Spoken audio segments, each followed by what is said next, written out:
दूसरा quantum number है azimuthal quantum number. First of all, अगर एटम में सिर्फ शेल्स ही होते तो प्रिंसिपल क्वांटम नंबर इनफ था। हमें सेकंड क्वांटम नंबर की जरूरत क्यों पेश आई? हमें सेकंड क्वांटम नंबर की जरूरत क्यों पेश आई? Why we need second quantum number? वो इस वजह से जरूरत पेश आई क्योंकि हाई रिजॉल्विंग स्पेक्ट्रोमीटर में जब हाइड्रोजन स्पेक्ट्रम को ऑब्जर्व किया गया तो वो लाइनों में स्प्लिट हो गया, मीन शेल्स में आगे लाइनें पैदा हो गई। जैसा कि fine structure of hydrogen atom था, वो लाइंस क्यों पैदा होती हैं? क्योंकि शेल्स में सब शेल्स पाए जाते हैं। शेल्स के बारे में और ऑर्बिट्स के बारे में तो प्रिंसिपल क्वांटम नंबर ने बता दिया था, लेकिन इसके अंदर जो सब शेल्स हैं उसके बारे में प्रिंसिपल क्वांटम नंबर नहीं बता सकता। तो हमें एक और क्वांटम नंबर की जरूरत है, that is azimuthal quantum number L। Why we need azimuthal quantum number? Question आ जाता है, उसका आंसर आपको देना आना चाहिए।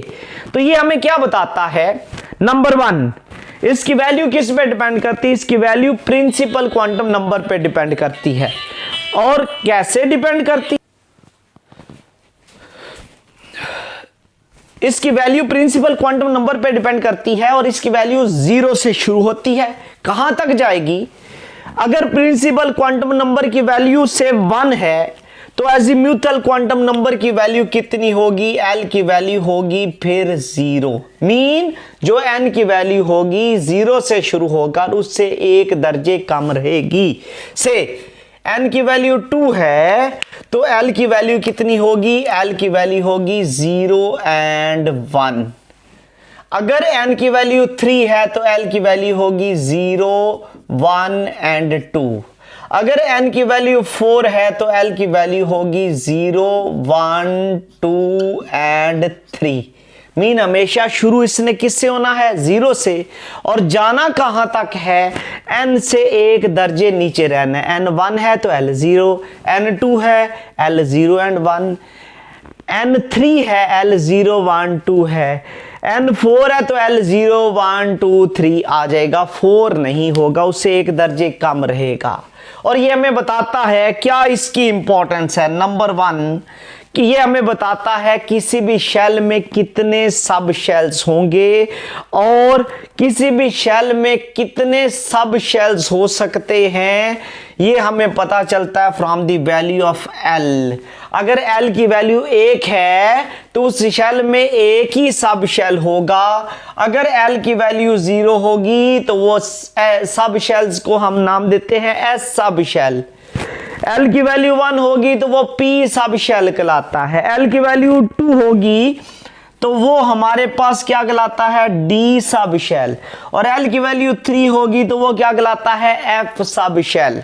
तो ये हमें बताती है L की वैल्यू किसी भी शेल में सब शेल्स की तादाद से। हम ये कहते हैं कि हमारे पास n की वैल्यू 1 है, L की वैल्यू 0 है, तो इसका मतलब है पहले शेल में एक ही सब शेल होगा, वो होगा 1s। 1s क्यों है? 1 है पहला शेल, उसमें सब शेल s है क्योंकि L की वैल्यू 0 है। और L की वैल्यू 0 and 1 है, मीन दूसरे में 2 सब शेल होंगे, 2s and 2p। तीसरे में L की वैल्यू 3 है तो तीसरे शेल में 3 सब शेल होंगे, 3s, 3p and 3d। अगर हम चौथे में जाएंगे तो चौथे में कितने होंगे? 4s, 4p, 4d and 4f। तो इसका मतलब है कि हमारे पास जो पहला शेल है उसमें एक ही सब शेल है, दूसरे में 2 हैं, तीसरे में 3 है और चौथे में कितने हैं? 4 सब शेल हैं।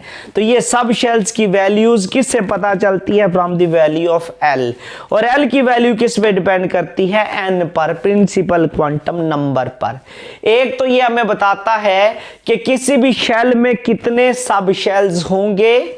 नंबर 2 हमें यह बताता है कि इन सब शेल्स की शेप्स कैसी होंगी। S हमेशा गोल होता है, स्फेरिकल होता है। P जो है इसकी शेप डंबल शेप होती है, डबरू नुमा होता है, डंबल जो एक्सरसाइज में हम उठाते हैं। डी की जो शेप होती है वो डबल डम्बल या उसका दूसरा नाम सॉसेज ज्योमेट्री होता है, SAUSAG, सॉसेज ज्योमेट्री। और एफ की जो शेप होती है वो कॉम्प्लिकेटेड होती है। पहली चीज इसने बताई शेल में सब शेल, दूसरी इसने बताई सब शेल की शेप्स, और तीसरी ये बताती है about number of electrons in a sub shell, number of electrons in a sub shell. तो उसका फार्मूला क्या है, 2 × 2l+1। इस फार्मूले के मुताबिक किसी भी शेल में, किसी भी सब शेल्स में हम number of electrons find out कर सकते हैं। और इसके मुताबिक एस सब शेल में 2 इलेक्ट्रॉन होंगे, पी में होंगे 6, डी में होंगे 10 और एफ में होंगे 14 according to this formula. L की वैल्यू एस के लिए 0 होगी, पी के लिए 1, डी के लिए 2 और एफ के लिए 3। 2, 6, 10 और 14 इलेक्ट्रॉन। तो एजीम्यूथल क्वांटम नंबर की नीड तो पता चल गई, और यह भी पता चल गया ये क्या बताता है। ये बताता है किसी भी शेल में सब शेल्स की तादाद, उन सब शेल्स की शेप्स कैसी होगी, और उन सब शेल्स में नंबर ऑफ इलेक्ट्रॉन्स कितने होंगे।